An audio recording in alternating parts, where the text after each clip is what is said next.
Баттулга ард түмнийг өвмөнд самуунд ийм үйлдэл гарна ч нэ би бас сонсонгүй. Үнэхээр сайдад энийг ч нэр төвшүүлэхгүй. Төрдөө ордидмааргүй. Төшөв рүү ордидмаар болсоо байдаг ш. Бид нар хамтдаа ядах ёстой болохоос биш. Бид нар хамтдаа ядагдах ёсгүй. Тэрс үтэхэд би билээ.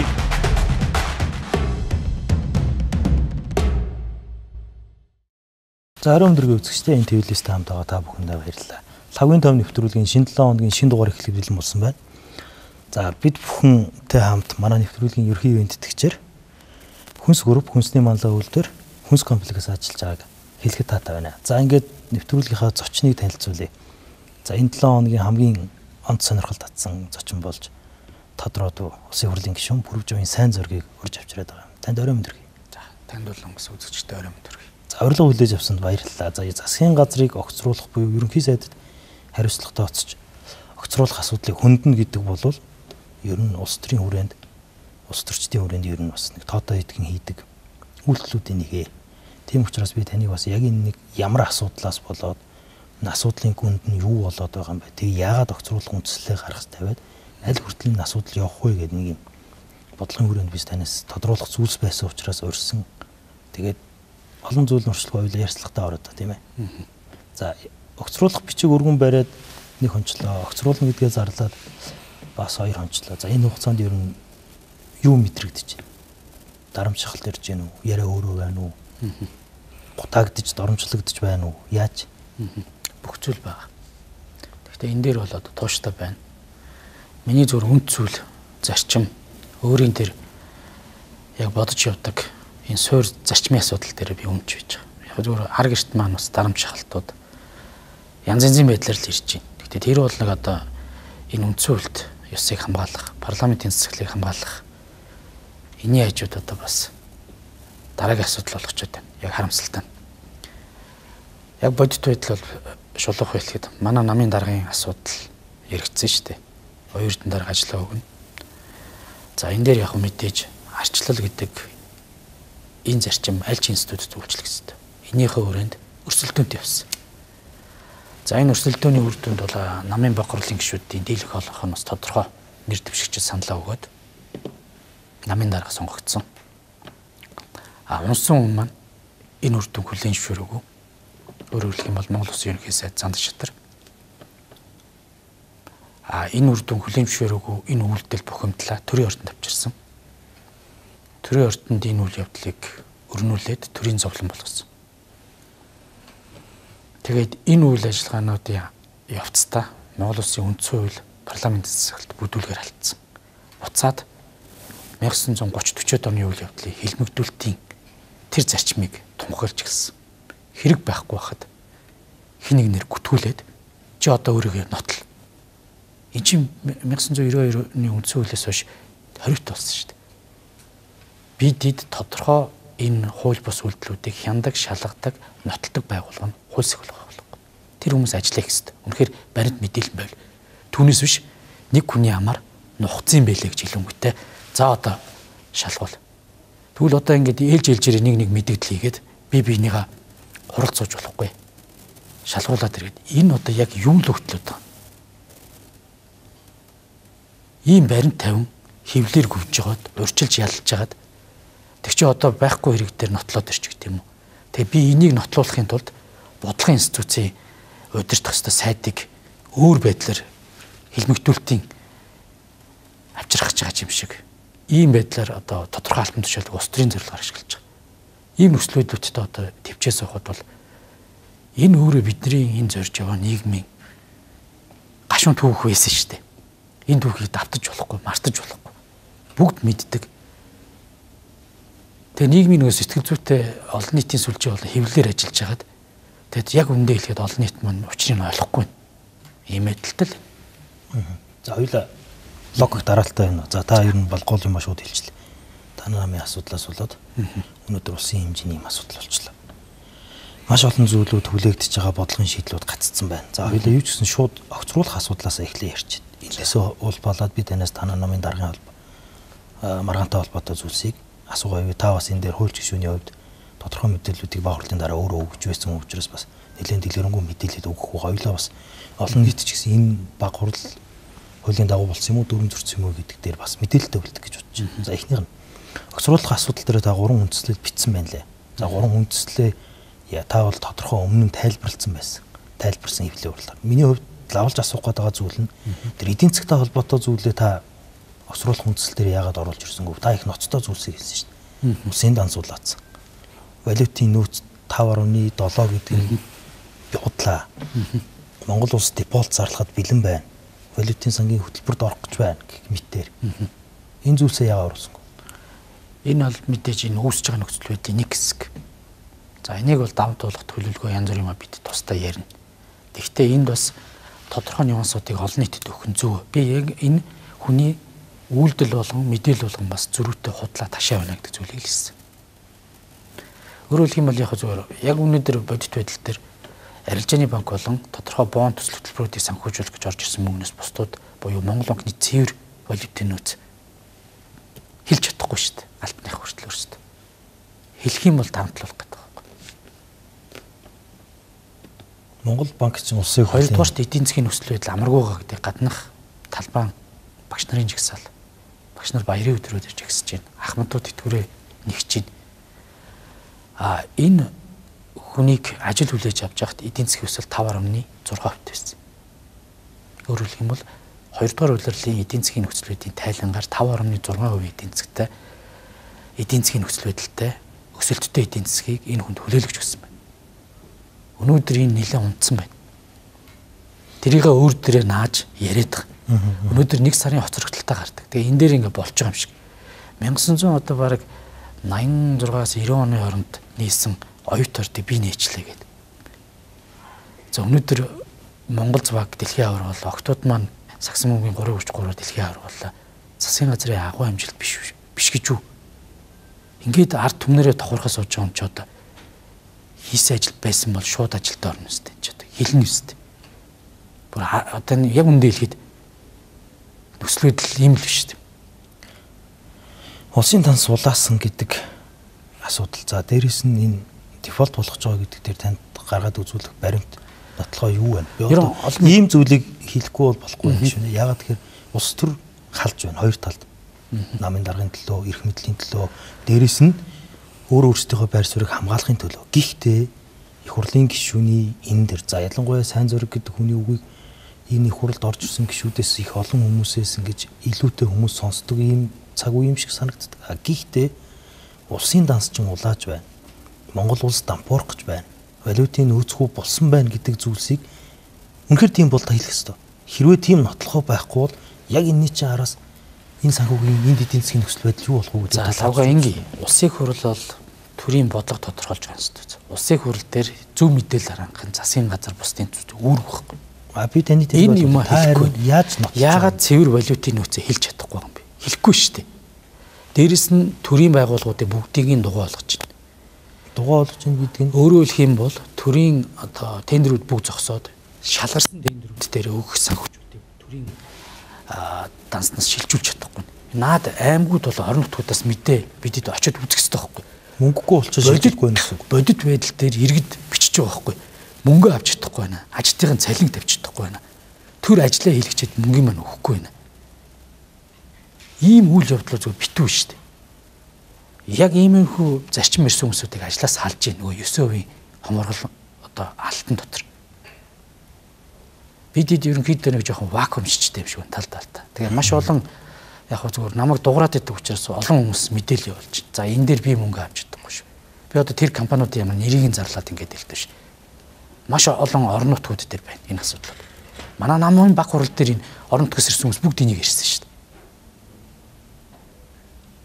Мэдчихэж шүү бүгд. Эдийн засгийн өсөлт 5.2-той байна гэж засгийн газар яриад хэрвээ үнэхээр ингэж таны хэлээд байгаа нөхцөл байдал энийг үн тогтоогоод их хурл ажлын хэсэг гаргах ч юм уу асуудлыг шийдэхгүй. Тэгээд нөгөө төсөв хилцээд төсөв дээр орж ирлээ. Гişүүд нь орж ирж юм ярьдаг. Мэдээллийг л зогсож байна л да. За хоёр дахь зүйл би танаас асууя гэж бодоо. Тэр 55 дугаар тогтоол руу шууд орчих. 55 дугаар тогтоол та ерөөсөө хамгийн гол асуудал болгож энийг 1-2 удаа ярьж байсан, асуулга тавьж байсан. Тэгээд огцруулах үндэслийн одоо хамгийн чухал буюу үндсэн хууль зөрчсөн. Дээрээс нь хуулиудыг зөрчсөн гэсэн үндслийг оруулж ирсэн шүү дээ. 55 дугаар тогтоолыг нь тэгээ сайд нь гарч ирэнгүүтээ уул уурхайн биржийн тухай хууль, ашигт марталтын тухай хууль 42-2 гээл 2-7 гээл бүх зүйлүүдийг яриад энэ бол зөрчөөгүй л гэж хэлсэн шин. Та одоо энд ямар тайлбар хийв?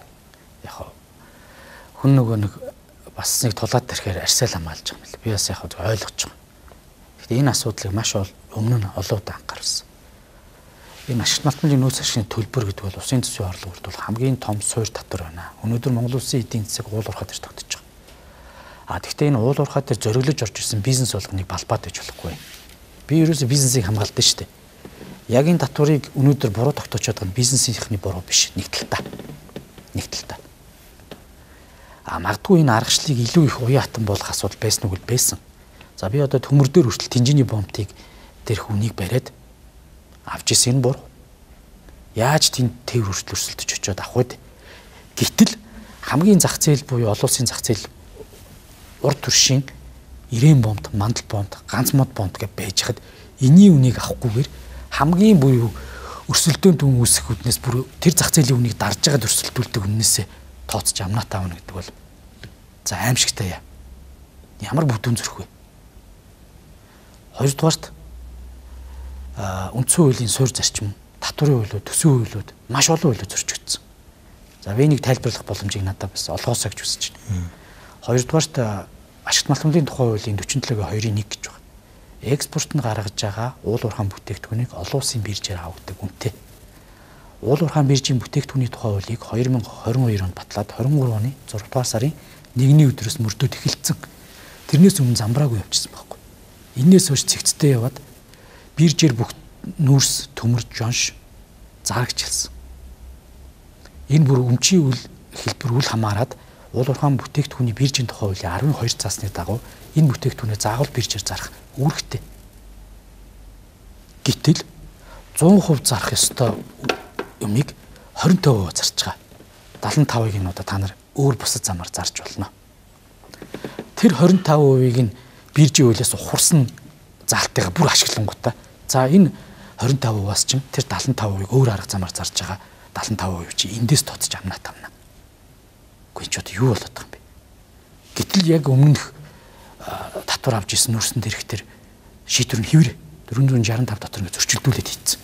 Хулгай хийж байгаа байхгүй. 465 дотроо засаараа гээд сангийн яамнаас бичиг оруулсан байсан. Тэгээд би одоо дуусгах. Тэн дээр юу исэн бэ гэхэл 465 дээр биржээр зарсан бол биржийн үнээр шудрах авахгүй.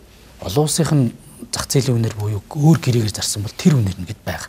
Амнатаа тооцох гэж таах вэ. Тэгсэн чинь маний толингуудаа биржээс шууд ухрангуудаа за ерөөсө 100 хэрэггүй 25% зар 75% яач чамаагүй зарж болно. Тэрийг чи яг 25% зарснаар тооц 25%-т яг дүүцүүлээд амнаа тавь гэж ярьж байгаа. Эч одоо юу гэсэн үг вэ? За дээрэс нь төсвийн жилийн дундор ерөөсө төсвийн орлого бууруулах шийдвэр ерөөсө гаргаж болдог. Энийг төсвийн дараагийн жилээс эхэлдэг. Магадгүй энэ шийдвэрийг уул уурхайгаа салбараа зөв болгоёг бол маш олон хилцүүлгийг хийгээд зөв болгоод 26 оны 1 сарын 1-ээс төсөвтэйгээ уялдуулаад ийм зарчим шилжиж байгаа гэдэг хэлж болно.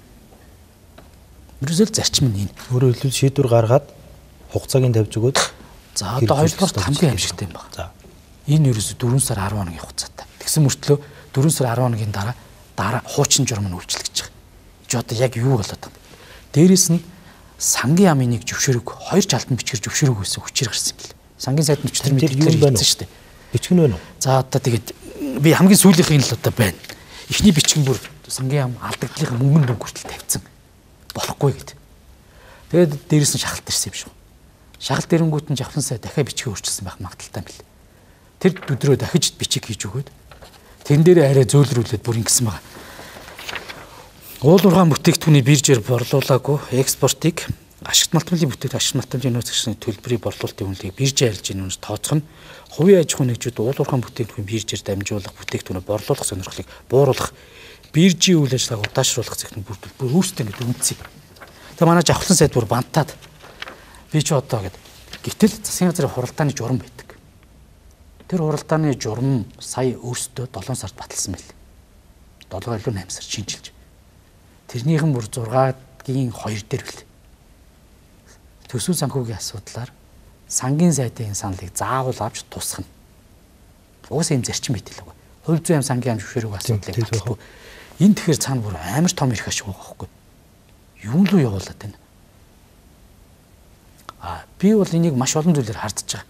Цаад ирэх ашиг гэдгийг та нэг тодруулаад л гэдэг. Энд юу байна? Яагаад таны болон хүмүүсийн яриад бас энэ компани дээр жилийн дундуур жишээ нь маш том дүнгийн. Энэ уг нь бол бизнесийн байгуулагч чинь бас нэг худалдаа авах ажиллагааны зохион байгуулад жилийн ихэнд бас нэг бизнесний голдролоор явах хэрэгтэй доо. Гэтэл жилийн дундуур одоо бас тодорхой их усруудыг дахиад шинэ бие томилж яваад гаргаад ирлээ. Тэгээ 220-д. За яг надад энэ бичиг дээр байна. Өчтөрөөс хойш бараг л одоо гэрээ байгуулаагүй л гэж авч ийл. Одоо яаж ийм үе дээр үзгэлж ятгах байхгүй та. Гэхдээ энэ бол баримт. Энийг одоо манай телевиз үзэгчид сошиалаас харсан баг. Энэ Сод Монгол группэд 9 сарын 17-ны өдөр 01/2251 дроп албан бичгээр гэрээ байгуулах эрх олох тухай. Засгийн газрын онцгой бүрэн эрх төлөөлөгч, багийн ахлагч Ув Бэмсрэн мөнгөн үнийн нь гэрээний үн 239 тэрбум 814 сая. Энэ анд базар гэдэг хүн чинь эзэн мөн бэстэй. Сод Монгол группын одоо манай ерөнхий сайдын орон тооны бас зөвлөх гэж байгаа шүү дээ. Намын баг хурал дээр энийг хэлсэн шүү дээ. Тийм ээ. Би Орос улбаноос руу айлчлал авч явахдаа яг энэ бүрэлдэхүүн дээр ингээ бичээд хэлээр гарсан юм аа. Үнэ гэж хэлсэн. Тэгэхээр өөрийнхөө зөвлөх рүү энэ тендерийг бие тавиад олгосон байна гэдэг зүйлийг хэлж байна. Зөвлөхөөс гадна би бас хэвлээс л хараад байгаа. Ерөнхий сайдын дүү гэсэн баха. Ананд базартай бас дундаа нэг компанитай гэсэн. Үгүй чи одоо тэгээд ашиг сонирхол нэгдмэл этгээдийн асуудал дээр ингэж болохгүй гэдэг нөгөө хууль мөл хайждаг. Хууль байгаа. За би яг энэ дээр асуухгүй бол энэ үзэгчид энэ дээр яг нюансыг нь тааруулаад ойлгож авах. За сая та нэг тодорхой зүйл хэллээ шүү дээ. Зандан шатар гэдэг ерөнхий сайдын хамаарал бүхий итгэдэг чинь. Та бүхний яриад байгаа зааж би асууд. Та бүхний яриад байгаа тэр хурлын даргыг ийм нөхцөл байдал руу гүтгэж ингэж байна. Тэнд бас нэгдмэл ашиг сонирхолтой зүйл байна гэд сонсгол дээр яриад тэр чинь ингээд 6-7 гишүүд яриад материалууд нь гараад байгаа шүү дээ. Энийг та хэд юу гэж харж байгаа. Энэ яг адилхан юм шүү. Яг ингэж хоёр зүйл ингээд танаа дэмжиж байгаа хүн өөр эсрэг хүн чинь арай өөр гэдэг чинь ийм байна. Энэ дээр асуудал дээр бол өөрөө хэлсэн. Угаасаа яг залуучуудын холбоо төрөөд одоо энэ өөрөө хэлэх бишээ сайн гэж байна. Бэт за бига хэлээд хэл та. Бэтээр томсон энэ хүн гэхэд би танилд хамт ажиллаж байсан. Зарчимтай хүн байдаг. Гэтэл одоо ямар шаханд ороод ийм хийж яваа би мэдэхгүй. Залуучуудын холбооноос эхлээд яг хамт удирдлагатаар хамтдаа байсан. За нэгдүгээрт тэр. За хоёрдугаарт Ананд базар болон ерөнхий сайдын хооронд эдийн засгийн агуулгын харилцаа байж байна. Эдийн засгийн харилцаанд тэр шүү компани шүү бүрэн сонирхолтой компани биш үү? Ашигын төлөө. За би амраасан даргын хувьд бол нэгдүгээр тэр хүн амны гэмт хэрэгт шууд гүтгэж байгаа. Нухацсан байлээ. Танаа нэвтрүүлгээ шүү дээ. За тэр бол хүн амны гэмт хэрэгт гүтгсэн нэг. Хоёр дахь нь за би хариулт хэлж шүү дээ. Тэр бол жишээ нь бидний хуулийн байгууллагаас асуусан. Үнэхээр ийм юм болсон юм. Болоогүй. Тэр хүн бол ингээд сахарын өвчтэй байж байгаа. Шүүх шинжилгээ ингээ гарсан. Эхнэрийн хүсэлтийн дагуу чандралаад аваарсан. Тэрийг мэдгдсэн. За хоёрдугаар тэр Адмирал гэдэг нэг компанитай холбоотой юм өрнөд. За тэрийг бол одоо материалуудыг нь би хуулийн хэлтийн байгуулалт өгсөн юм гэж үзсэн. Тэрний дагуу Чулуун Загд гэдэг хүнийг бас хариуд хийжлээ шүү дээ. Чулуун Загд одоо Амралсан даргын хоорондох харилцаануудыг зүгээр би хэвлээс харж байгаа шүү. Бас мэдээлүүдээс өгч байгаа. Харин тийм. Тэн дээрээс ганцхан төрийн бүс байгуулах. Тэгээ ингээд яг шалгаад тогтоочих хэрэгтэй тэрийг байгууллагуудаар хийх хэрэгтэй байхгүй. Энэ бол одоо би бас асуудал байна л гэж. Энэ хоёр хүн хоёулаа адилхан энэ асуудлаа мухарлаад сайн уу буюу гэдгээл тэр нь зөв. Энэ юус ямар ч хэн нэгний тал гэсэн юм байна. Яг энэ дээр бид нар улс төрийн хариуцлага нь одоо бас ярина. Энд нөгөө хуулийн хэлтийн байгууллагаараа дараа нь ярьж болно. Энэ бол хин хинийх нь асуудал зөв хуулийн хүрээнд явах хэрэгтэй. Би энийг өрөөсөө үгүйсэхгүй байна шүү дээ. Яагаад хэрэг үсгэхгүй жоод өөрөө өөрийгөө нотлоод тэргээд ингээд сонь юм ярьцгаад. Энд чинь 1992 он буюу 90 оноос өмнөх нийгэмд хүн байж хат хэрэг нь олдно буюу чи өөрийгөө эсрэг мэдүүлэг өгөөд гэмбүртах хүлээ гэдэг зарчим байхгүй. Энэ зарчим дэлхийн түүхэн ч гэсэн гашуун байсан шүү дээ. Лавга. Австралчуудад нөгөө уугуул өргөдгийг бүгд гим буруутай. Шүүхээр цагаатах хүртэл та нар бүгд гим буруутай гэдэг зарчим үйлчилж байсан. аимшигтэй байсан. Яг энэ зарчмыг ярьж байгаа шүү дээ нөгөөдөл нь. Одоо тэгэхээр бид чи юу гэхээр хууль хэлтийн байгууллагын нэмийг сонсё. Тэгээ өчтөр зарим хуульчид энэ асуудлаар өгцөн билээ л дээ. Авилгатаа тавьцгац. Тэгээ тогтоогдоод ирэг. Би энийг бол одоогоор хуулийн асуудлаа тогтоолох гэдээ явуулчих гэсэн юм шиг юм. Би жишээ нь энэ асуудлыг нь хардах эрхийн хүрээнд ярьж байгаа боловч огцруулах хүнсэлтээр нэг ярихгүй байна. Би амнаатынхаа асуудлыг бодит шийдвэрийг ярьж байгаа. Хэдүүлээ одоо ингээд юм ирэхгүй болох гэдэг байна. Үгүй би таны хэлсэн учраас яг хардах гэдэг юм уу хэвлээс авч байгаа юмнуудаар бүгдийг ярьж байгаа. Адилхан зарчим ярьж байгаа. Шалгуул, тогтоолго. Тэгтээ тогтоологдох байгууллага. Бодиттой шийдвэр нь гарцсан. 55 гарсан биз? Гарсан. Халдлага энэ үндсэн хуулийн зарчмуудыг халдах үйлдэлүүд тодорхой хэмжээнд гарсан. Яг энийг л би цэцэд өгсөн үү? Цэцэд би яг хариу хүлээжсэн. Яг би зүгээр энэс бас ягаад ингэж бас жоохон хүлээснээд бас би тэгээд дамтны сайдад намайг учрал сайд дутсан. Дамтнымтай нэг учраа олоотгооч. Учраа олоотгооч.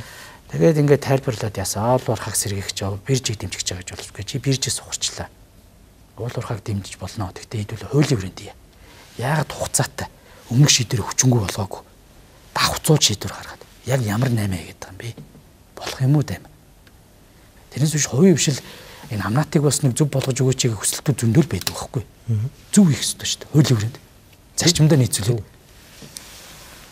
Тэгээд энэ асуудлыг би хариу хүлээжсэн. Болж өгвөл наан засаач. Чамд ирэх нь байна дэм. Тэрийг л хүлээжсэн. Дамтны ерөөдөө би баг энд хүрээгүй мэдэхгүй гэж нэг бодож яснаа сүүлдээ за би энийхээ хариуцлагыг баг л юм мэдж байгаа гэдэг. Тэгээ намайг бити нэг сэвэд байгаа ч одоо би ингээд нэг гуйж ийн удаад гэсэн. Одоо тэгээд үгүй л гэж авчихлаа. Яг ерөн зүгээр юмыг одоо ингээд эр хүмүүсийн хооронд ярьсан юмыг би нэг задлж ярмээргүй. Би бас амхан зөвлөгөө өгсөн байхгүй. Чи энийгээ засчихаа. Энэ арай болохгүй. Оройтой үдэрнэ. Ярьсан юм өгөөсгээд ингээд байгаа бол хэлэх хэрэгтэй л дээ. Тэгэл ийм л одоо учир утгатай. Би тэгээ хариу хүлээ буюу улсын хурлын хэн шалгалтын тухай хууль заасны дагуу өөрөө бүр эрхийн өрн асуулга тавьсан. Одоо хүртэл хариу нэрийггүй. Тэгээ ерөн яг зүгээр 2 3 4 сонгогдсон хүмүүсийн хувьд нэг юм буруу зам байна. Ингээ баавралдаг. Зүгээрээ гараа та нар. Шинковод. Юу яриад байгаа? Жагсаалтынх. Үгүй бүгд улсын хурлын адилхан гишүүн. Адилхан бие биендээ шаардлага тавих гэж зарчим ярих гэж орж ирсэн болохоос эднүүрт одоо тэгээ булан цохиулаад зогсчоод илэгдүүлээд эднүүрийг одоо насаараа сайд болгохын тулд бид нар байгаад байгаа. Ард түмэн биднийг ингэж лав сонгоогүй. Тэгэл одоо дууд нь уулзна. Бүгд нэг зандарсан. Ер нь нэг тийм зандрангуй айлгсан. Ийм л хүмүүс шүү дээ. Тэгэл камер ахаар нэг жүжигчэнгүүд. Яг энэ асуудлаараа одоо сая засгийн газрын өгцрүүлэх хүндэслэл болгоод тавьчихлаа шүү дээ. Нөгөө тал нь гарч ирээд хууль зөрчил өгдөгөр хэлчихлээ. Одоо ингээд цэцдүгүүд асуудлаа хагалчвал эднэр одоо та хэд ингээд засгийн газрыг огцруулъя гэж ард түмэн тайлбарлаад их хурлын гишүүдэд ойлгуулад санал хураад гишүүдийг хүнд байдалд оруулахгүйгээр асуудлыг дуусгачих юм шүү. Лавга нэг юм байна. Энэ бодиттой гарцсан шийдвэр үр дүн нь ятсан. Жавхлан сайд нь бид дэмжээг байж байгаа. Бүх олон хуулиудад зөрчснөө хүлээсэн. Тийм учраас энэ дээр улс төрийн хариуцлага тооцоод ямар ч асуудал байхгүй. Харин цэцээр магадгүй хүний цаана дараа нь авилга ашиг сонирхлын асуудал байнааг бол авилгатай тэмцэх газар энэ асуудлыг тогтооход хууль зүйн хариуцлага нэрэгдэнэ. Тус-тусдаа шүү. Юмыг ингэ замхруулахгүй. Харин миний өнөөдөр бол энийг оройтойгоо дээр нь улс төрийн хариуцлагыг хүлээл гэж энийгээ засна. Дараа нь энэ үгүйсээ бодиттой шийдвэр энэний дагуу улсын төсөвт орох ёстой мөнгнүүд ороогүй учраас энэ дээр дараа нь хууль зүйн хариуцлага угаасаа яригдана л угаа.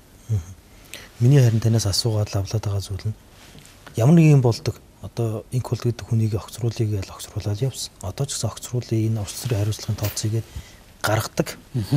Одоо тэр мөнх хот гэдэг хүн одоо төдөлцүүлэл явчлаа. Хаана байгааг нь мэддэг. Ямар гишүүн байсан мөнх хот? За. Тэгээ ингээ араас нь орхигдчихдаг байхгүй. Тэгэхээр огцруулж орхигдчих үедээ үнэхээр ийм зөрчил гаргасан бол эн чинь хуулийн хувьд авилгатай тэмцэх газартаа шалгуулахаар байна. За энэ шийдвэр гаргаж байгаа төвшөнд ажиллаж байгаа хүний хувьд их хурлын гишүүнээсээ иргэн татагдахгүй юу гэдэг төвшөндөө хин сайд нь очихоор байна. Тэр би зүгээр тэрэнд нь санаа зовлоо. Тэгээ яг зөв энэ шийдвэр 8 сарын 20-нд гарсан байлээ. Тэгээд 8 сарын 20-нд гараад би бүр legal info дээр орохыг хүлээгээд. Яг тэгэхээр би энэ дээр их боломжтой амжчихсан. Зарчмын хувьд өөрөөсөө энэ уул уурхайн аргачлалыг өөрчлөх замаар татварыг 5% өөрчлөхгүйгээр багасгаж болох юм байна гэдгийг би эртнээс харж ирсэн. Тийм учраас энийг ер нь амнаатыг тусдаа хуулиар гаргая гэдэг зүйлийг би бүр хууль зүйн дотоод хэргийн аймд байж байхдаа газрын дарга байж байхдаа одоо манай Тэр үеийн одоо нэг алтан бичгүүд бүгд байгаа. Ашиг нутмын хуулийн шинжсэн найруулга энэ төр энэ амнатын асуудлыг тусдаа хуулиараа гаргаад бодлогын сангийн ам энэ төр бариулаад яваа. Төсөв санхүүгийн асуудлаар. Би энэ зарчмыг бүр үнэндээ хэлгээд бараг сүүлийн 7-8 жил ярьж байгаа. Энэ дээрс юм болоод байгаа хгүй. Тэгээ хууль эрх зүйн талаас нь заасан. Нэгдүгээр шүү дээ. За хоёрдугаар яг уул уурхайн бүтээгдэхүүн бирживэл гараад огоо ахлаа гэж 100 биржээр явах юм нийл тод байдал хангагдаж гин гэж болдоод гордож исэн чинь эднүр яг тэгж яриад байгаа. Тэр зорилгын төлөө яваа гэдэг. Тэгснээр тэр зорилгоос хэрэггүй 25% зарчих гэдэг. Энэ хууль жоохон одоо юу гэдэг хэрэгжүүлэх жоохон хүндрэлтэй гэж магадгүй. Тэгэхээр яах ёстой вэ гэхээр лавга. Усын хурлын бүрийн ихэд талдахгүйгээр шийдэлтийн үеийн зохицуулт хэрэгтэй байна. Эхний нэг одоо юу гэдэг улуурхан биржүүлж 23 оны 6 сараас хэрэгжсэн гэхээр за тэдэн хүртэл ядаж компаниудад нэг 40% ч юм уу яваад бусдыг ингээд ахиулаад 100% төрье гэдэг. Энд чинь хууль тогтоогчоос асуух хэрэгтэй байхгүй.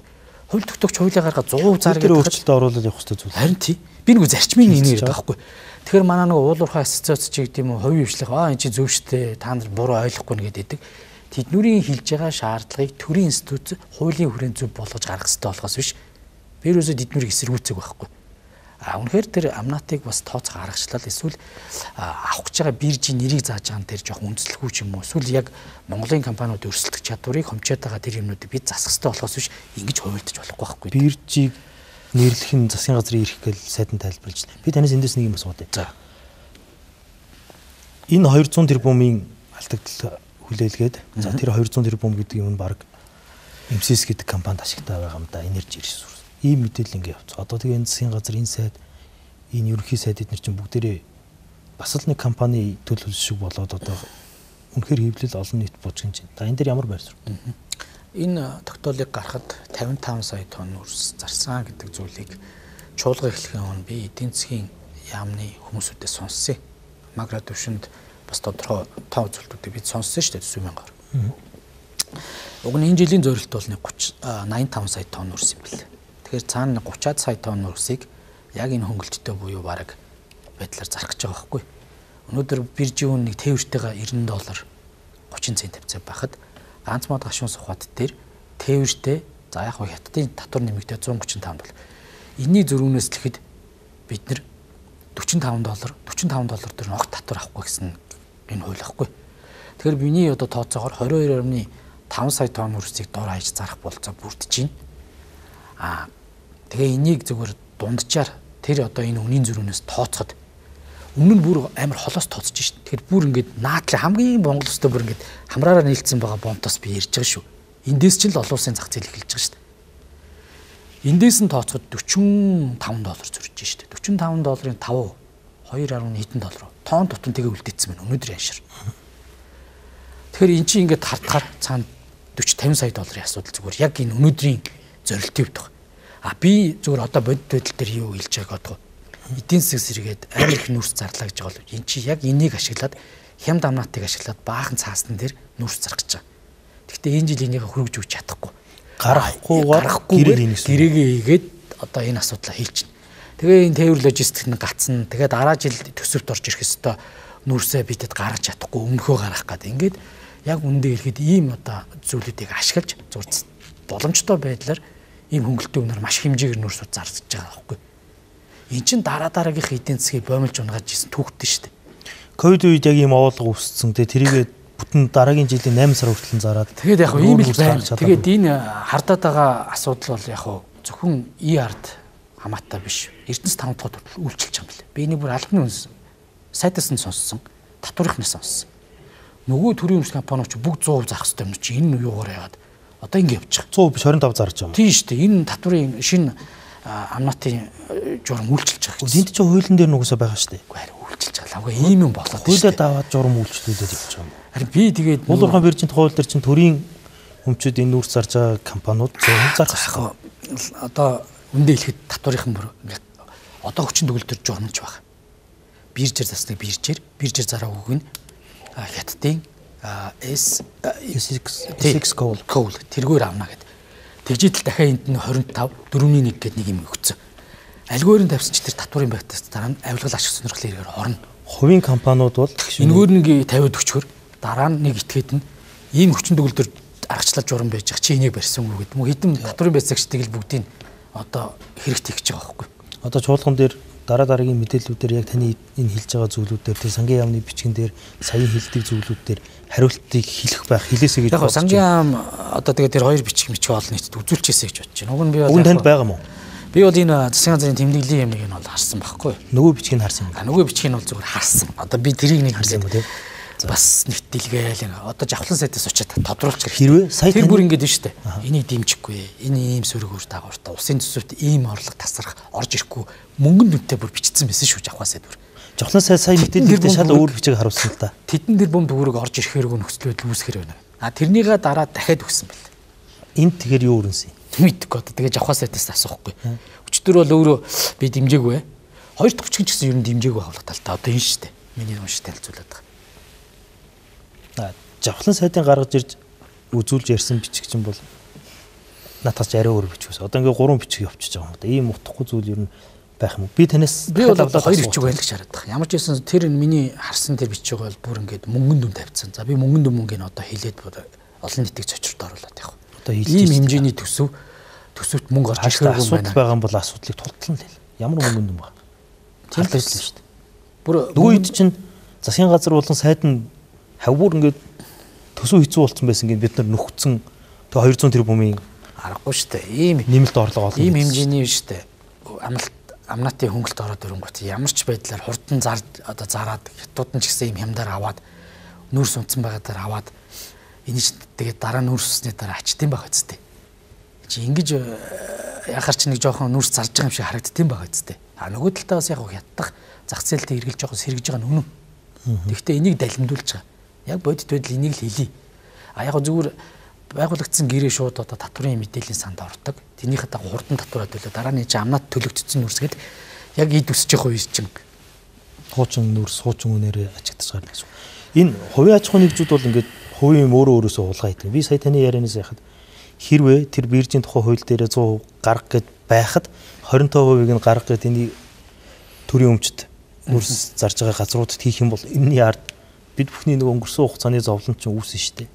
Нууц гэрээний ийм л хувийн хвшлийг би яг буруутгахгүй. Гэхдээ эднэрт бол энэ бол амар том хожоо болно. Гэхдээ бидэд ингэж тодорхой эрх ашигт үйлчилж болохгүй байхгүй. Бүх юмыг одоо юу гэдэг яг л хуулийн өрөөнд дийл тоо шударгах хөстэй байтал. Тэгээд яг би бол яг хатуухан хэлцэн л тээ. Уг нь бол яг тэр үгийн маань таслаад тал гаргаад илээ. Би бол MCS шиг олон компани байгаасаа гэж боддог. Тэгвэл тэр компани зөвхөн бизнесээ хийдэг.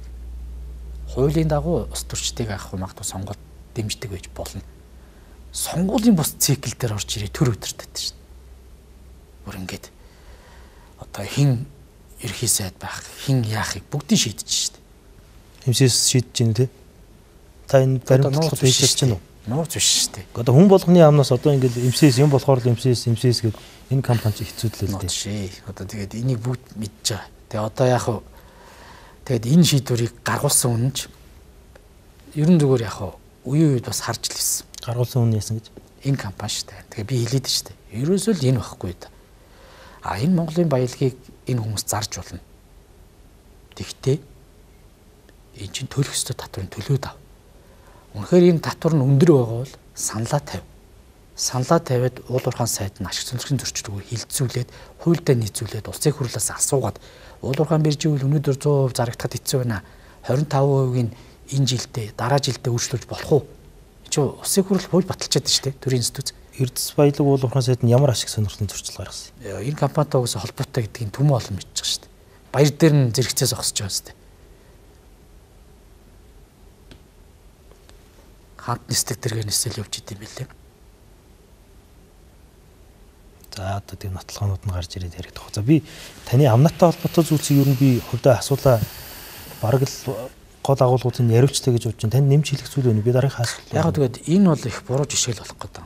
Тэгээ би бол яг ерөн зур уулуурхаатай тогтож байгаа эдийн засгийн хувьд ингэж амнатыг ингэж засгийн газар дураараа тэгээд хамгийн одоо авах минимум бүр хамгийн бага түвшинд нь аваачиж ингэж улсын орныхаа эсрэг энэний алтан дунджийг олж болно шүү дээ. Аж ахуй нэгжтэй ч гэсэн таатай. Тэгэхээр энийг ололгүйгээр хамгийн бага буюу усад тохиролтой нөхцлөөр ийм байдлаар хууль тогтоомжийг зөрчиж үндсэн хууль заасан байгалийн баялагийг өрөөгөөжийг ард түмэнд хүртэх тэр зарчмыг алдагдуулж баялагын сангийн хуулийг зөрчиж уул уурхайн бүтээгдэхүүн биржийн хуулийг зөрчиж, ашигт матмлын хуулийг зөрчиж, төсөө хуулийг зөрчиж, татварын ерөнхий хуулийг зөрчиж, хууль тогтоомжийн хуулийг зөрчиж, захиргааны ерөнхий хуулийг зөрчиж ингэж гаргаж болохгүй гэдэг зүйлийг хэлж байгаа. Энэ дээр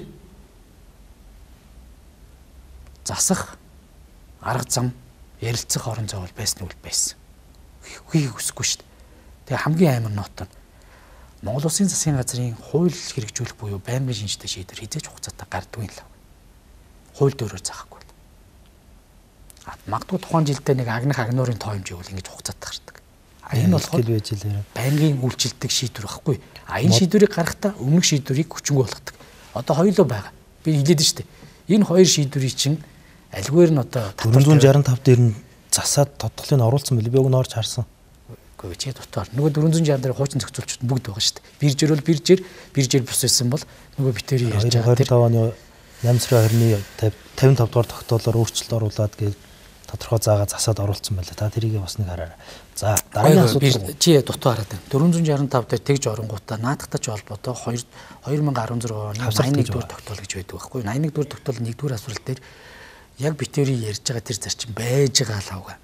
Би ингээд нэг яг зүгээр хуульч хүний хувьд нэг хэлэхэд нэг хууль зүйн техник нэг дотоо ингээд харангуйтаа ингээд төөрүүлээд илээ та хэдэг. Ийм амар байхгүй. Энэ асуудлыг гэхдээ хоёр талаасаа яриад нэг мөр гаргаад та цэцтэй өгөөд асуудлыг бүрэн дүүрэн шийдсэн дээ. Би энд биш дээ. Устрын хариуцлага энэ факт нь гарцсан. Бодит тохирол нь үүссэн. Сангийн сайд нь хүлээмжшүүлсэн асуудал устрын хариуцлагын хүлээлгэнэ. Эхний цаашаа явах хэрэгтэй. Цэц болон хууль зүйн хариуцлага нь энэ дээр тусдаа яригдана. Харин тэнийг заавал яриад цаашаа яваасаа гэж хэлж байгаа. Би л одоо дуусна. Эцсийн хүртэл одоо энийг үзнэ. Харин биений зураг суур одоо зарчим өгөхөр ашигт малтмлын хуульд нэмэлт төршөд оруулалт юм. Хамнаатын тусдаа хууль гаргаад юм. Энэ зарчмуудыг тогтоогоод уул уурхайн төслүүдэд хөдөлгөх тэр татварын таатай орчныг бүрдүүлээд тэгтээ тэрнээс нь ард түмэн бас хождог.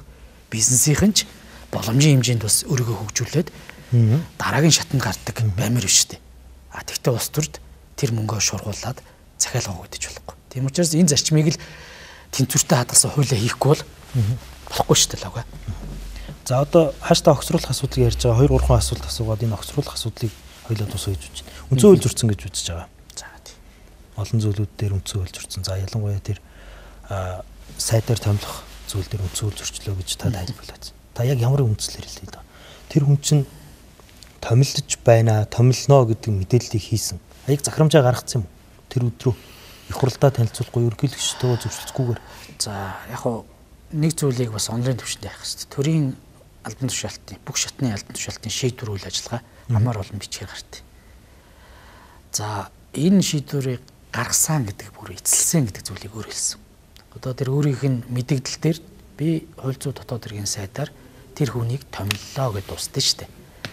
Засгийн газар энийг нь өөрөө рил хийж оруулахдаа бүр тэр яг тэргээр нь бүр ингэ сабтайтл бичиж орцсон. Засгийн газрын пэйж одоо Монгол Улсын ерөнхий сайд Сандан Шитргуун өөрийнх нь хувийн пэйж дээр inquiry-г томиллоо. Welcome to cabinet enter гэж бичсэн. Захирамж гарч иж албачдаг юм уу? Захирамж. Би тэгээд яг энийг аваад харин тэгэхээр энэ асуудлыг гаргацсан байхгүй. Гаргацсан гэдгийн цаана юу гэхээр энэ нөгөө төрийн институт хоорондын харилцаа болоод харилцан хяналтын зарчим энэ дээр алдагдсан л авгаа. Хуучин 19 онд үндсэн хууль орохоос өмнө бол засгийн газрын гишүүдийг нэг бүрчлэн Улсын хурлаар томилдог ус. Ерөнхий сайд өөрөө саналаа оруулж ирээд.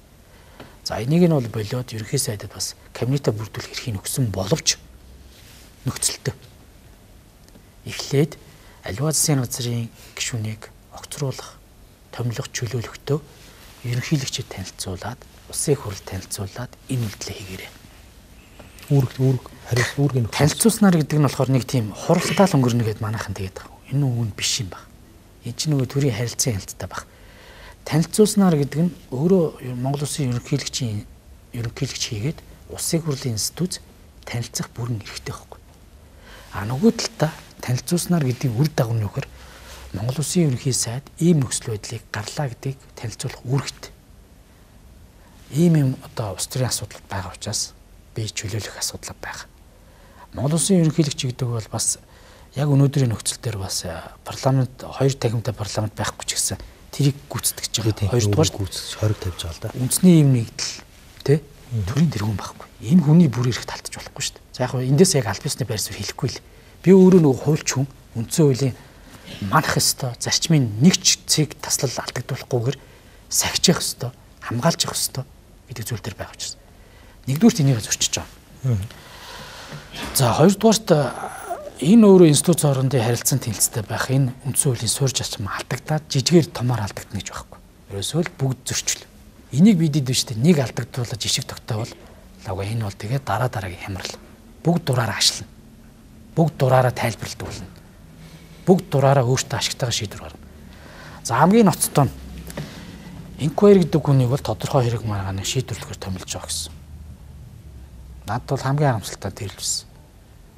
Би өөрөө энэ салбарт ажиллаж байсан. Энэ салбараас бас хоол олж идчихсэн учраас манай салбар чинь энэ хууль эрх зүйн орчны бодлогын өв зөв болгох, энэ хууль сахиулах байгуул шүүх хэрэгтлийн байгууллагыг хараа тусаар ажиллах нөхцөлийг бүрдүүлэх, энэ бодлогын институцийн гүүр болж ажиллах. Энэ дээр нь зарим асуудлууд нь менежментүүд нь өөр институт хариуцаад төсөв санхүүгийн давж өгсөн. Гэсэн чинь энэ нөхрийг л одоо тавиал бүхнийг шийдүүлнэ гэдэг. Энд чинь өөрөө бид эдийн нөгөө ер нь 37 он биз дээ. 39 он биз дээ. Нөгөө хилмигдүүлэлт. Ийм байдлаар энэ өөрөө эргээд үндсэн хуулийн суурь үзэл санаа буюу шүүх эрх мэдэл болон хууль сахиулах байгууллагын хараа тус бий даасан байдал шууд халтна гэдэг зарлаж байгаа юм. Энэ үнээр би дамжуулж тэгээд тэр хэрэг нь бүүссэн юм хөр байхгүй. А үүсээ шалгадаа явж байгаа бид нар юм ярихгүй шүү дээ. Хэрэг байхгүй. Тэгээд шууд нэг юм шийдчихэд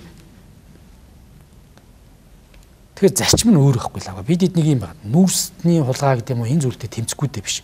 Би өнөөдөр энэ 55 өдөр чи жинхэнэ нүүрсний хулгайтай тэмцээд байгаа шүү дээ. А би одоо бүр ганц зүйлийг бас уриалмаар байгаа. Энийг хідэн гэрээ байт юм. Одоо бүр сүлдээ ч тоог гэж мэдэхгүй. Энэ баахан нүүрстэй холбоотой аптек гэрээнүүдийг ер нь ил болгоод асуудлаа шийдэхгүй бол болохоо ийцсэн юм. Бүгд барьцаалагдсан юм. Харин суурьаар нь ярихгүй ерөөсөө болохгүй юм шиг. Харин тийм. Тэгээд яг жинхэнэ 55-аар ч бүр нүүрснээс орж ирэх амнаатын маань усын зүсд орж ирэх орлогын маань гусчаад байдаг. Одоо нүүрс сулгаал нэхэр нэг хүмүүс гайхаад шүү. Хүрдтэй ч юм уу нэг машин тачаад явна. Тэхээ болцсон юм байна. Би нэг бодиттой фактн дээр яриад байгаа шүү дээ. А тэнд бодиттой факт үсэд хэрэг үсэд явбал би бас зарчмын шаардлага тавина.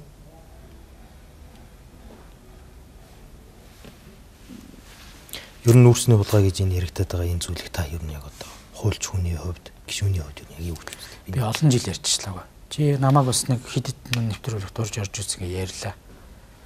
Би одоо энэ Монгол төрийн зовлон, энэ төрийн бол орон нутгийн өмчт компаниудыг тойроод байна. Энийг цэцлэе. Энд хамгийн сүүлд би зах зээлийн чимээг нэвтрүүлэлт ороод ирсэн бас. Яг л одоо бас их бодиттой шинжээчтэй сууж байна. Энэ уулын засаглалын асуудлыг ил тодол олон нийтийн болгох. За яг одоо нэг юм дэлхийн чиг хандлага байна. Заавал бүгдийг ховчлох гэдэг байхгүй. Нэгдэлт нь гаргаа те. Төрд авч үлдэх юм авч үлдээ. Хувийн хвшилтэд өгөө. Дээрээс нь иргэд олон нийтэд оруулж ирдэг буюу энэ mixed ownership-ийн загварууд их байна. Тэгээ яг зүгээр энэ дээрээс нь төрч хожд юм байна. А энэ дээрээс нь мэрэгжлийн хөрөнгө оруулагчдыг ороод ирэхээр менежментийн сайн авч явдаг. Ерөөсөө хулгай зэлгээ дээр шийдчихэд юм.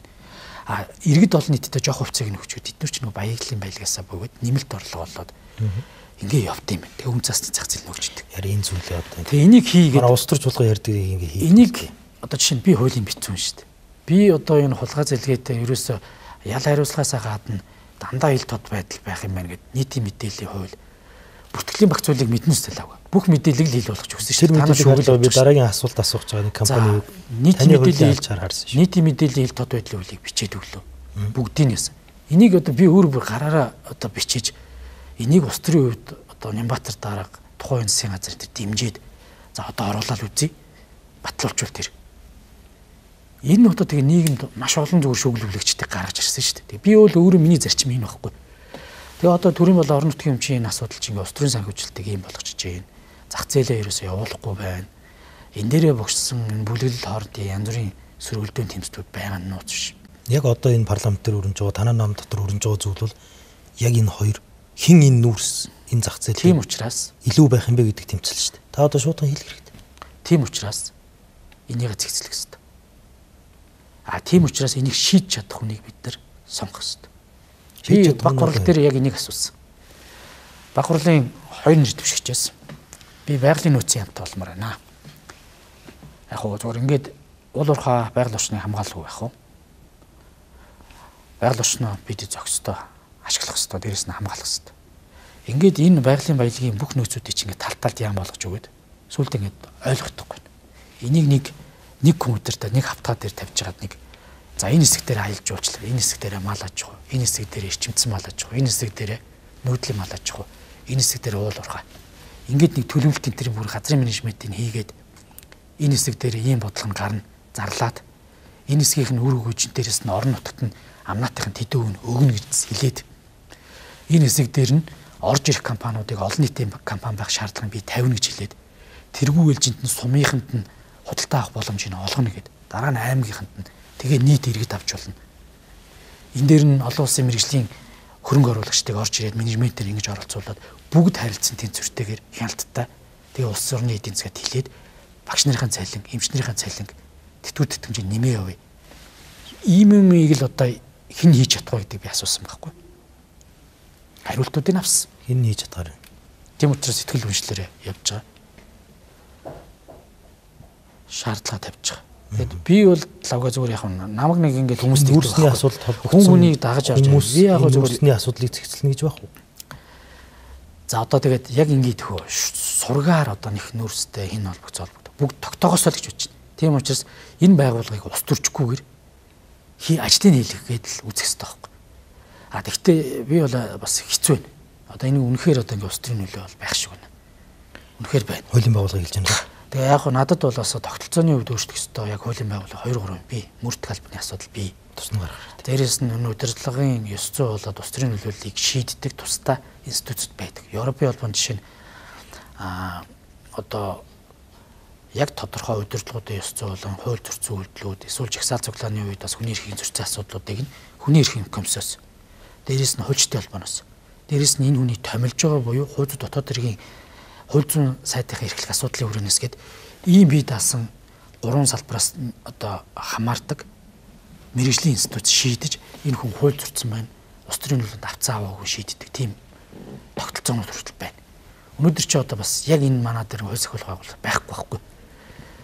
Яг ингээд энээсэж болт юм уу ингээд энэ дэд чи ингээд заримдаа ажлыг хийлэхгүй харлуулахаа заримдаа бас янз янзын нөлөө орчод байгаа юм уу. Одоо саяын энэ үйл явц байхгүй. Тэг намын даргын сонгуулийн ойртохоор энэ асуудал 2 3 жил яригдчих хад би хэлээд байгаа шүү дээ.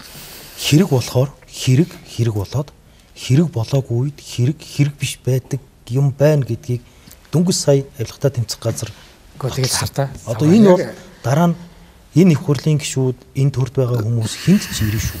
Энийг л засахгүй бол хамт. Тэгээд энийг уг нь засах ёстой, үлгэрлэл үзүүлэх ёстой. Одоо би нэг ус төрд шинэ орж ирсэн учраас яг зүгээр энгийн нэрлээ. Ах нар маань үлгэрлэх ёстой. Гэтэл үгүй юм байна.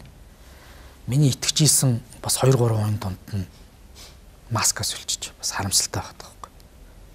Би тэр үнийг ус төрд ороход нь бүх ярих хэлэх хуулийн бичиж өгөөд за одоо энэ сэдвийг л та ярих ёстой гэл ингээл. Тийм би тэр үн. Гэл явж исэн хүн маань хууль зүйн салбарынхаа эсрэг зарчимтай ингээд явж байгаа би харамсалтай байхгүй. Одоо тэгээд шиний нэвтрүүлэгт орсон л би ярьж ин л та нухацсан юм байлээ гэд. Их хоёр гişүн хэлээд баримтгүйгээр хүнийг онцгой дэрэг одоо ингээд гүтгээд явдаг ийм одоо салбарын маань сайд байсан хүн гэж бодохоор хамтарч ажиллаж байсан хүн маань би зарчим жоох урам хугараад байгаа. Битэр өгн маш олон зүйл дээр хамтардаг бас үзэл бодол нийлдэггүй зөндөө юм байдаг. Би ихтэй хүнийх нь дээрээс сөргөлддөг. Тэгээ сая би өөрөө шокнд орсон байхгүй. Бид чинь хууль зүйн дотоод хэргийн ямаг бас хамтдаа удирдлага болж явж ирсэн шүү дээ. Зарчим тогтоож явж ирсэн шүү дээ. Тэгээ яг намын даргын сонгуулийн өмнө гарч ирсэн ээ. Хүний ил бамбаа болно. Энэ хууль зүйн сайд ч юм уу хууль зүйн яамны хүмүүс чи хүний ил бамбаа болж болтгүй байхгүй. Ил бамбаа болох гэдэг хүнийг харин зогсоодог байхгүй. Энд шудраг ёс хуулийн зарчим тогтоодог болохоос биш. Ил бамбаа болдог хүмүүсүүдийг ажилуулдаг газар биш. Энэ харин манай өмнөх нийгэм бо коммунизм байсан. Доо яамны сайд. Эднүрч болж ил бамбаа байсан байхгүй. Тэгээ би ийм дээр харамсаж байгаа. Би тэр бас саяхан нэг таасан. Тэгээ би яг нэг ярих гэснээр бас олон байна. Яг үндэ хэлэхэд харамсалтай л байгаа байхгүй. Би үн тэр үнийг хүндэтгдэг. Одоо тэгээд ингээд хууль зүйн салбар руугаа зарчмын алдаг дутал нөлөмж жаад бол. Одоо тэгээд харамсалтай л байдаг. Энэ бүх зүйл дууссаны дараа зарим зүйл нь бүгд ч тодорхой болно гэж байхгүй л те энэ улс төрд энэ танаа нам олонх байгаа энэ олон жил энэ хууль хүчний байгууллага энэ төрөөр явцсан энэ хэрцэн байгаа энэ зарим зүйл тодорхой болсны дараа хэдүүлээ дахиад эргээд хин суугаад асуудлаа ярих үе гарах баг. Би танаас огцруулах асуудалтай холбоотой зүйлээ яриад байгаа учраас энийг дуусгая гэж бодож байна. Одоогийн байдлаар яг хэдэн гишүүн гарын үсэг зурсан бэ? Яг надад бол одоо нэг тийм тоондоо чухал ш. Тоож ухуулжтэй гишүүн. Би анхны тоогоо тоосон. 50 гаруй гишүүн гэж би 5 дахь өдөр энэ бичгийг төлөвлөөд тэр өдөртөө 23 4 өрлөө тэгсэн. Тэгээд хагас бүдэнсэн амралтын өдөр байгаад нэгд өдөртөө энэ 32-ыг давсан. Би 32-оос нь хойш нэг сүртэй тоолоогүй. Бас одоо нэрийн усын нэг өөрийнх нь нүдэнд тогтоож аваад яхаа хүчтэй. Тогтоочоор сэтгүүлчдийн масын хийх гэдэг. Би одоогоор бол яг албан ёсоор нэг гишүүдийн ширээнд бланк дээр очиод харагдах. Тэр болтол бас байж ихгүй л эдгээр чи янз янзын байдлаар дарамтлаад идэв юм. За өчтөрийн зүгээр миний ингээд нүдэн баримжаар тоолоо явахад би нэг 32-оос хойш сүртэй тоолоогүй гэж хэлсэн шүү дээ. 50 нийлэн гарсан. 50 нийлэн гарсан. Тэгээд энийг улсын хурлын тамгын газар нөгөө тарааж өгөөд хэвлийн мэдээ болоод пэйж руу оруулахдаа том могийн тоолч нүц. Би бас тэрийг 50 гаруй өгөөд тавьсан байл. Яг үндэ нэг юм гайхаа. Яг үндэ хэлэхэд тэрийг тоолоод хүн болгонд ингээд би бол өдөр болгон тэр зарчмыг л тайлбарлаад уулзаж байгаа хгүй. Наад чинь та хэдийн нөгөө ярьдаг яг хуулийн дагуу. Дээрээс нь яг би ингэж тодорхой байх ёстой зүйлийн нэг байхгүй. Яг 50 хууль зүйн нөхцөл байдлын дагуу 32 хүрээд энэ асуудал хилцэгдэх үр дагавартай байхгүй. Би тэрэнд нь л болцсон гэдэг дээрээсээ нэг тоонд ачаал бүлэг. Тэгэхдээ бидэд уулзалтуудын явцад бол энэ тоо буюу биднийг дэмжих тоо бол 70 гарсан. 70 конопны зүйлийг хэлж штэ. Дэмжнэ гэж.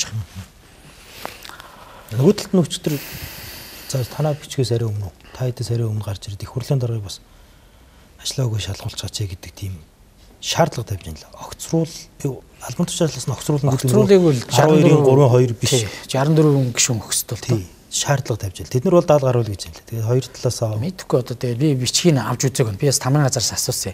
Бичгийг үзэж байна. Ер нь та тэрийг юу гэж харж байгаа тэр үйлдэлийг? Яг одоо тэгээд улс төрийн бас нэг акц юм байлгүй дээ. Тэгтээ ингээд хамгийн инээдтэй нь яг нэг би бол энэ бичгийг огцруулах бичгийг өргөн барихгүй ч байх байдалтай байсан. Яагаад? Над руу өглөө бас манай намын нэг тулахтай хүн ярьсан.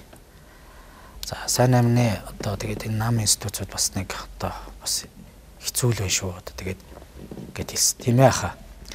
Тэгээд энэ одоо хүмүүс чинь бас нэг зарчмаа яваад дахимаа өгөлцөж аваад бас нэг ойлголцолд хүрчээсэй гэж би бас бодож байна. Заавал өргөн барих гэдэг албагүй.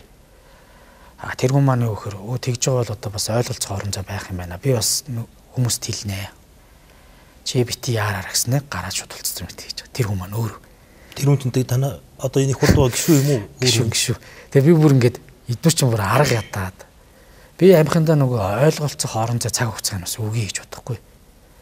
За би бол бас зарим хүмүүстэй ярилцж байгаа шүү дээ. Бас ингээд хамт хүмүүст бас уулзаад.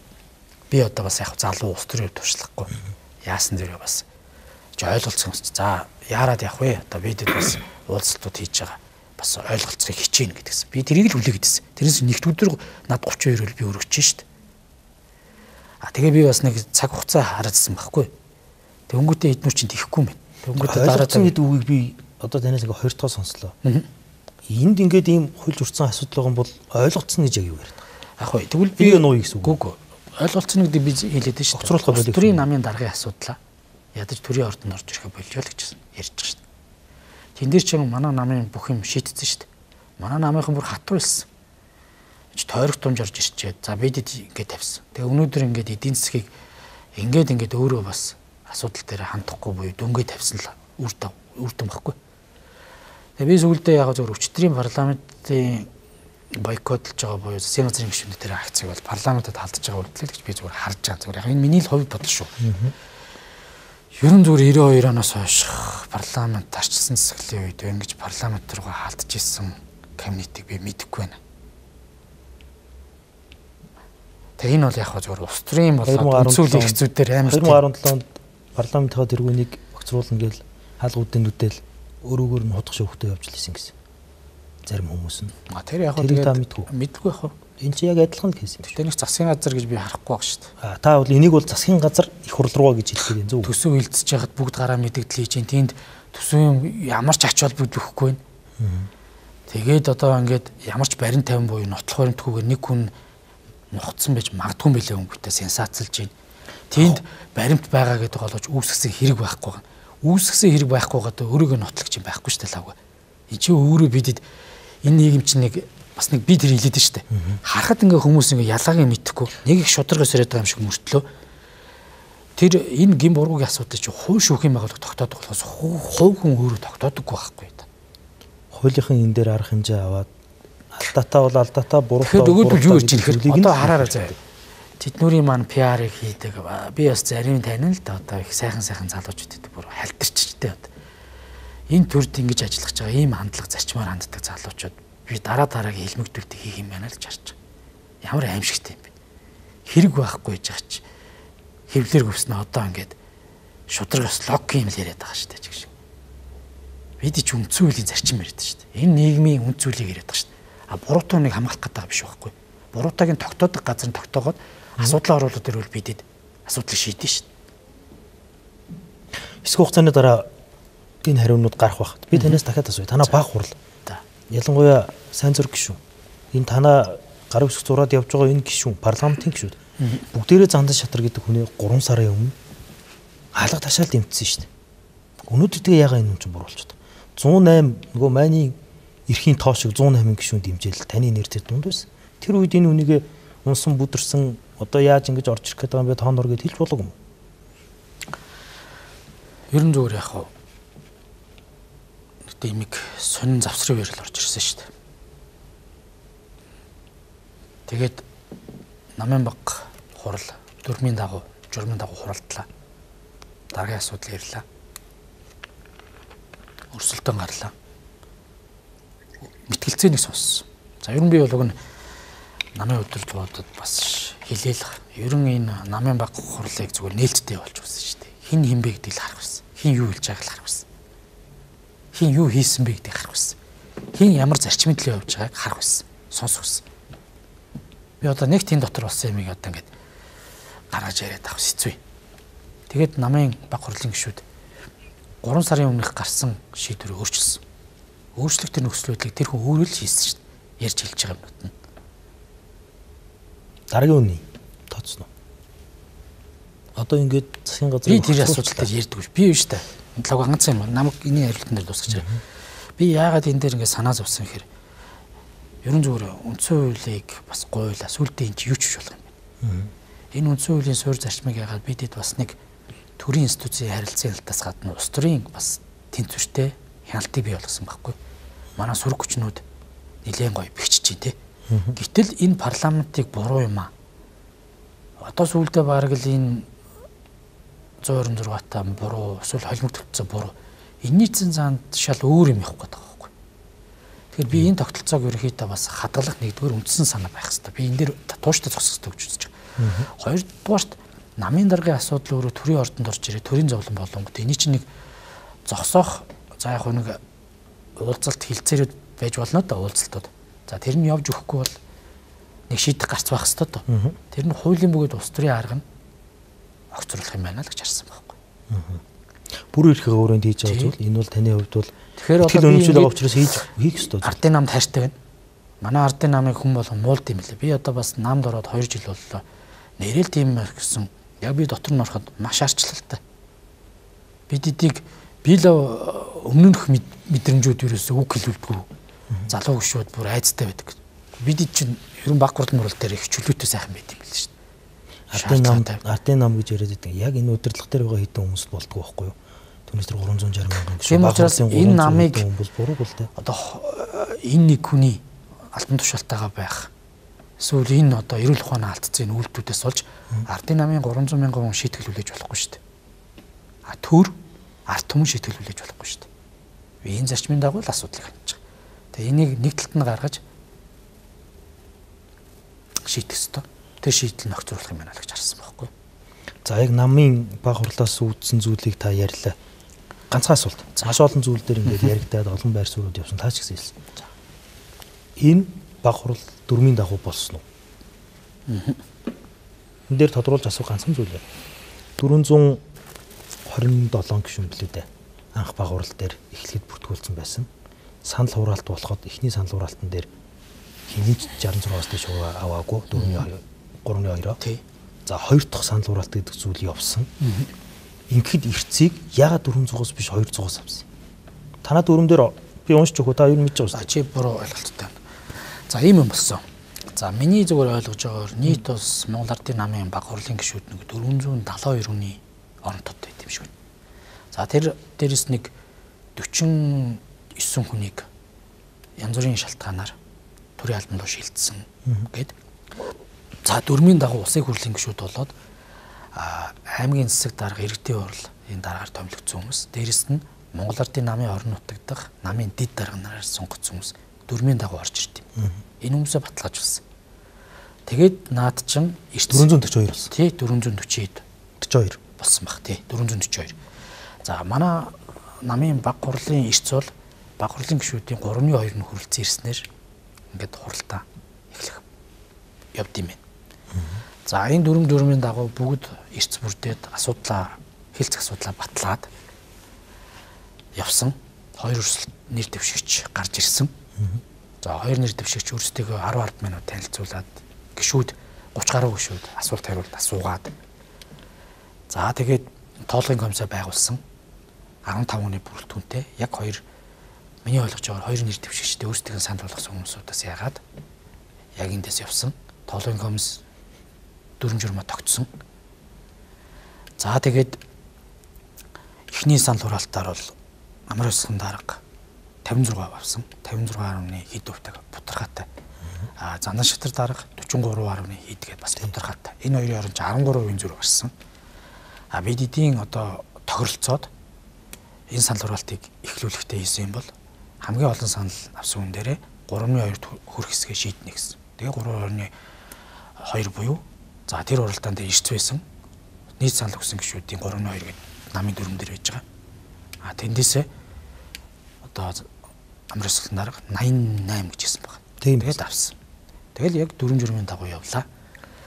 Намын гишүүд, намын бүх институцууд бүгд л байж ирсэн. Харин би энийг асуудаг байхгүй. 442 гэдэг эрцээр эхэлчээд 321 гэдэг тооноос авсан гэдэг танаа хяналтын орны дарга мэдээлжсэн байхгүй. 321-ээс чи 88 болчиход байгаа. Ягаад 100 гаруй нь хурал хаяад гарсан 100 гаруй хүнийг хаяад тэндээс тэр хүмүүс чинь орж ирээ саналаа өгвөл тэр эрцэндээ л орно шүү дээ. Зарим нь дээр нь түгжээтэйсэн юм чинь.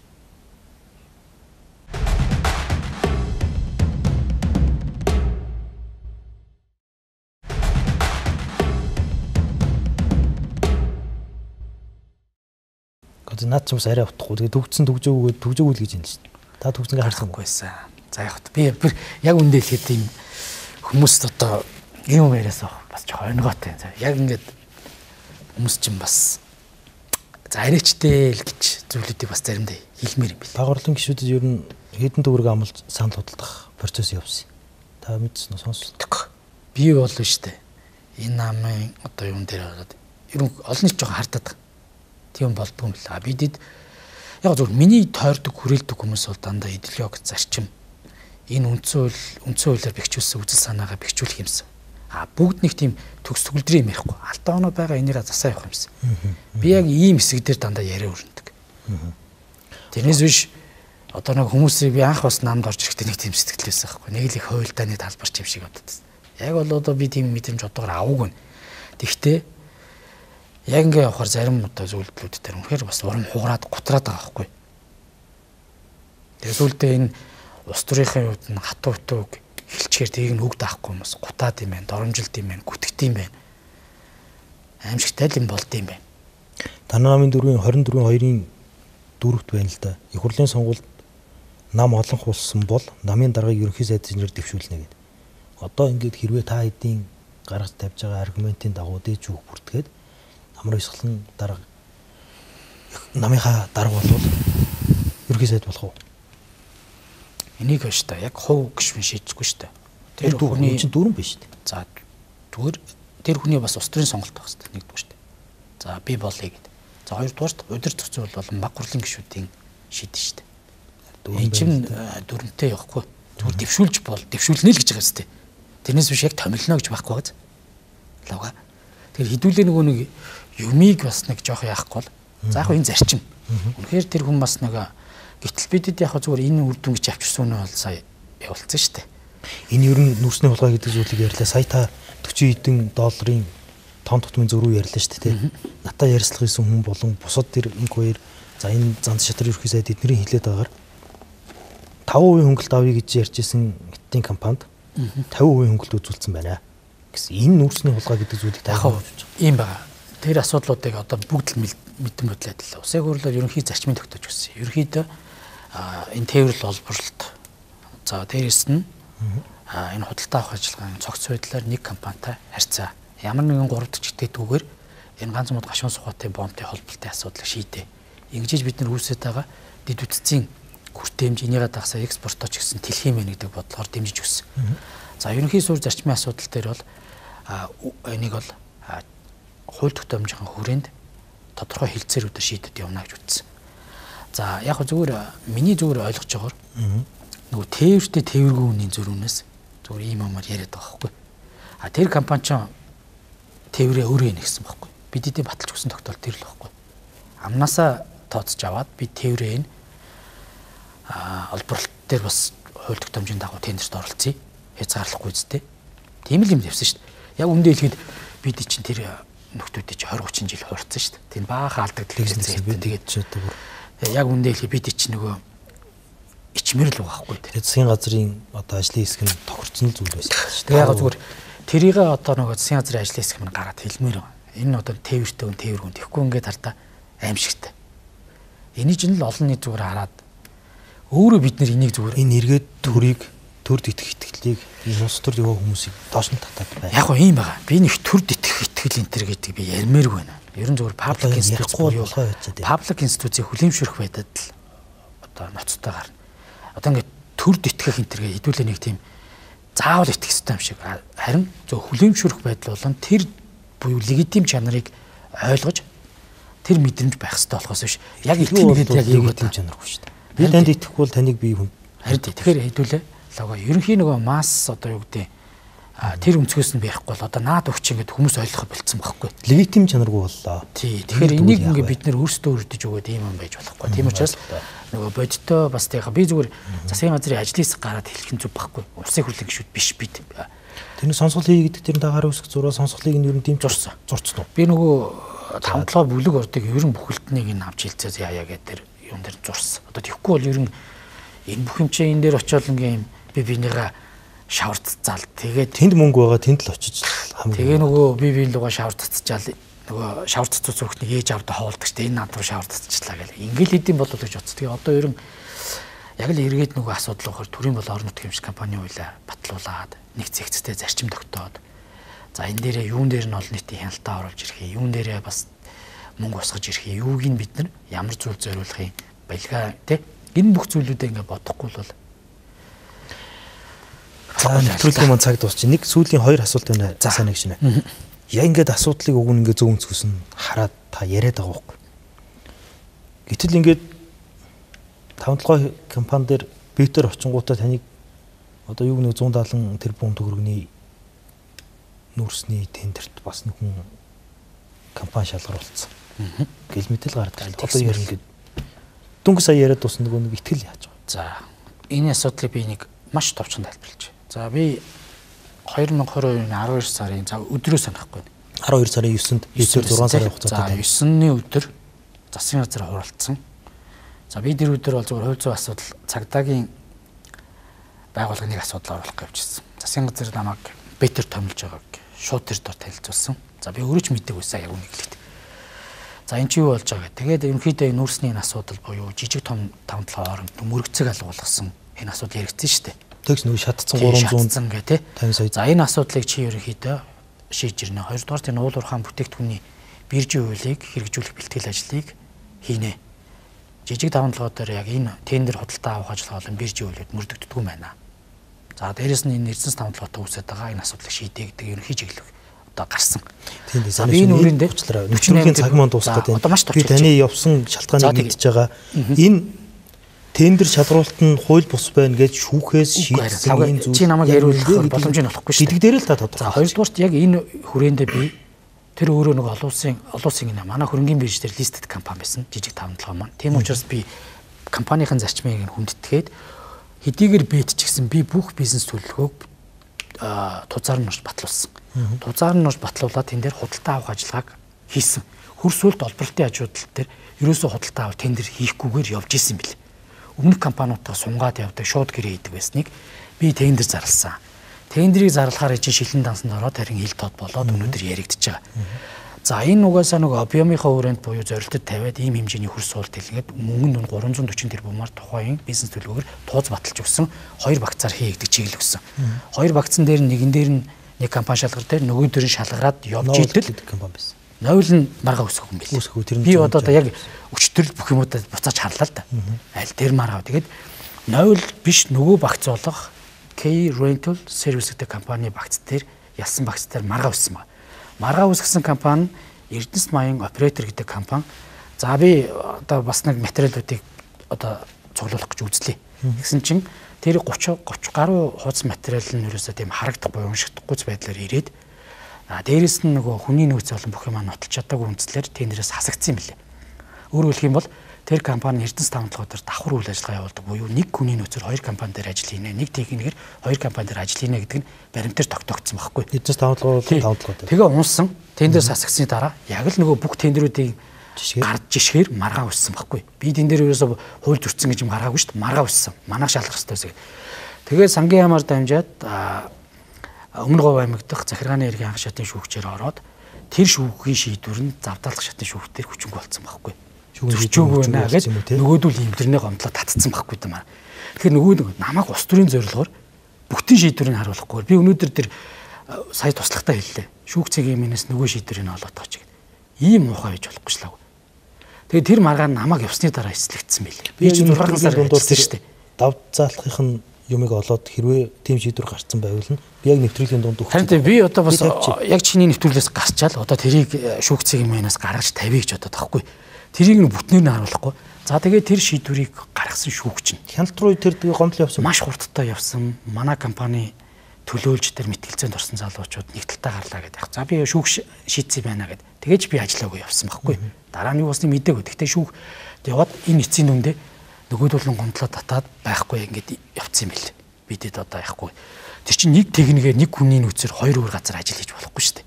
Тэгээ угаасаа бидэд болохгүй маа гэдэг хүлээж бишрээд явсан. Хамгийн гол нь тэр шийдвэрийг гаргасан нөхөр өнөөдөр одоо давзаалтах шатыг шүүгч болохгүй явж байгаа. Аимшигтай. Би тэгээд энэний нөлөө энэ төр бол бас байд юм билээ гэдэг зүйлийг би сүүлд ойлгосон байхгүй. Баярмаагийн шүүгч байсан шүү. Тий. Тэгэд энийг одоо надад ингээд нялзаагаад бүтэн шийдвэрийг харуулах. Энэ ноцтолд энэ дээр та ингээд тайлбар хийх нь зөв. Яг тэгэхээр энэ компани нь тэр Хишгэрэн Индастриал гэдэг компанитай холбоотой. Тэр компанийн нэг компани нөгөө алдарт би яг тэрийг үзлээ. Хүнш байсан байхгүй. Яг үзлээ. Тэгээ би яг зүгээр тэрийг ороод үзэхэд би бол тухайн үед хууль тогтоомжид бас юмудаа харлаа. Тайлбар ерөөсөө бас ажиллаж исэн. Миний хувьд бол үнэлгээний ороо байгуулж өгөн тэр хараа тусаа шалгаруулна. Үнэлгээний орооны гишүүд бүгд ашиг сонирхож зурж байгаа. Надад тэнцвэр компаниудаа ашиг сонирхлын бол нэгдмэл сонирхтой юу ч байхгүй. Хоёрдугаарт сангийн яамны харж ихсаалтад ороогүй бол альч компанийг тэр шаардлагад нийцээд үнийн саналаа бариад орж ирж чад бид нэр хориулах хэрэг байхгүй. Ийм л зүйл юм билээ. Би одоо тэгээд энэ уул уурхайг бол сайн мэдэхгүй шүү дээ. Энэ ямар компани явдаг. Тэгээд хувь тогтоомжийн дагуу орж ирсэн. Би чинь бэт гэдэг чинь яг захирлын үйл буюу өдөр тутмын тэр үйл ажиллагааг компани хэвийн үйл ажиллагааг хангах тэр гэрээ контрактыг л алавчулж өгөө явуулж байгаа байхгүй. Энийхээ мэдээж үр дагавар юмыг би харж байгаа. Надад ашиг сонирхол байгаагүй. Энэ дээр нь дараа нь зүгээр захиргааны маргаа үссэн шүү. Тэрийг нь бүр авч ийлээ аваа. Одоо ингээд бүр штэ юм эвлүүлэхдээ бүр юу байгаагүй байна уу те?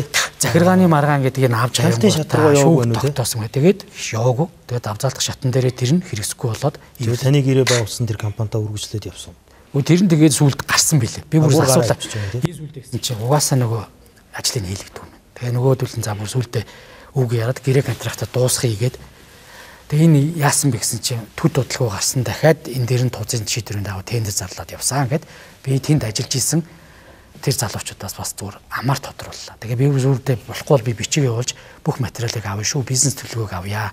За гэдэг л юм зүйл байгаа. Тэгээ яг үнийг бас яг бодитоор хэлэхгүй бол тэр нэг эвлүүлж юм тавина гэдэг чи одоо би миний зүгээр яг зарчимгүй Хэрвээ асуудал үүссэн бол энэ дээр хариуцлага хүлээгээд үүсэг бол ингээ хийлээд баримтаа гаргана шүү дээ. Гүшүүнэ ярилцлагын маань цаг зах сүүлийн асуулт. За бага бай. Нэг асуулт юм тий. Яг ингээд хоёр тал болчихлоо шүү дээ. Ардын хөнгөлөг 30 33 35. Ингээд доогуур нь ингээд түүндөр нь алдцаад шүү дээ. Гэтэл дээгүүрээ ах нар чинь уулзаад эвлэрийгээд хундаг тулгаа сууж шүү дээ. Ингээ хохирогч нь та хэд болоод өлтөх үедээ. Үгүй би эвлэрээсээ л гэж бодож байгаа шүү дээ. Гэхдээ буруу хууль зорьсон юмудаа хэдүүлээ харин хэлэхгүй шүү. Энэ 55 бол бүр юм бүх юмаа эвлий 50-50% явъя томилгоонуудаа шийдээ миний энэ асуудлыг болов. Яг ер нь бол зөвхөн нэг Австрийн үед бол болоод байгаа шүү. Австрийн үед бол нэг эрүүл сэтгэлгээгээр бидэд уулзаад энэ дээрээ зарчим юм байх хэвээр заалдчихъя гэдэг яриад. Харин хууль зөрчиж байгаа энэ үйлдэлтэй эзэж эвлэрч болохгүй. Таны бодож байгаа эрүүлээс өөр зарчим яригдсан байна лээ. За яг би мэдэхгүй байна. Би бол бас тэгж төрөгдөхгүй тулд ах нартай энэ хуулиудыг энэ ерөнхий сайдыг огцруулах саналыг бас тавиагүй байсан. Би түрүү хариулт нээлээ шүү дээ. Над руу хид идүү ирсэн байхгүй. Би бас тэр хүмүүст итгэдэг, хүндэлж явдаг хүмүүс маань яриад эвлэрэх цаг хугацаа орон зай байх хэрэгтэй. Сайнаа чи яараагүй үстэй гэхээр димэйл гэсэн. Тэгжидэл туудлагуу гараад өөр акц хийгээл эвлэрэл гэдэг бол хулгай, хууль зөрчилтөө яг энэ хуулийн хүрээнд яригдах хэрэгтэй байхгүй. Би бол ганц л юм байгалаагүй. Улс төрийн намын асуудлыг улс төрийн намынхаа байран дээр, төрийн ажлыг төрийн байран дээр ярилцаая л гэж. Тэгээ энэ холдоод өнөөдөр улс төрийн намын даргын сонгуулийн үр дүнгийн асуудлаас болоод бид нар ингээд төрийн ажлыг ийм байдалд оруулах гэдэг бол харамсалтай. За баярлалаа. Эргээд дахиад энэ асуудлаа нэгтлээд бид бүхэн хариуг нь авах бах. Тэгээд нэвтрүүлгийн маань цаг дуусчихин. Тэгээд манай нэвтрүүлэгтэй хамтран ажилладаг манай нэвтрүүлгийн ерөнхий тэсч хүнс группийн эрүүл хүнсний хүнс комплексийн бэлгийг танд бид одоо авч болох юм бол яг би бас хүнсний дэвтэр олон нийтэд бас харуулж нэг юм хям байгаа юм биш үү те бас юутай дэвтэртэй. Тэгвэл одоо бас яг үндэ хэлэхэд одоо арайч нэвтрүүлгээр дамжуулж одоо авилгахгүй л байгаа. Тэгээ одоо манай лавгагийн бас би зарчмыг ойлгодог шүү дээ. Тэр учраас бас ойлгож байгаа. Яг үзэгчдэд бас ил тодл бай. Тийм баярлалаа. Баярлалаа үзэгчдээ энэ телевизтэй хамт байсан та бүхэндээ баярлалаа. За ерөнхий сайд зандан шатрыг сурах асуудлыг хүндэж тавиад бөө. Улсын хурлын гишүүн Бүржвийн сайн зөрөгтэй бид хүн өнөөдөр ярилцлаа. За энэ асуудал бол энэ 7 хоногт яригадаад ер нь нэг тал руу гарах байх гэж бодож байна. Тэгээд үзэгчд маань асуудал бүрийг нарийн харж хинт хаана ямар асуудал байна вэ гэдгийг тунгааж бодоод дараа нь төвлөлтөө хийх байх гэж бодож байна. За баярлалаа. Дараагийн 7 хоногийн лавгийн тойм нэвтрүүлгээр ирээд уулзцгаая. Түр баяртай. Батулга ард түмнийг өөмөнд самуунд Ийм үйлдэл гарна ч нэ би бас сонсонгүй. Ерөнхий сайдыг энийг ч нэр төвшүүлэхгүй. Төрдөө ордидмааргүй. Төшөв рүү ордидмааргүй болсоо байдаг ш. Бид нар хамтдаа ялах ёстой болохоос биш. Бид нар хамтдаа ялагдах ёсгүй. Тэрс үдээхэд би билээ.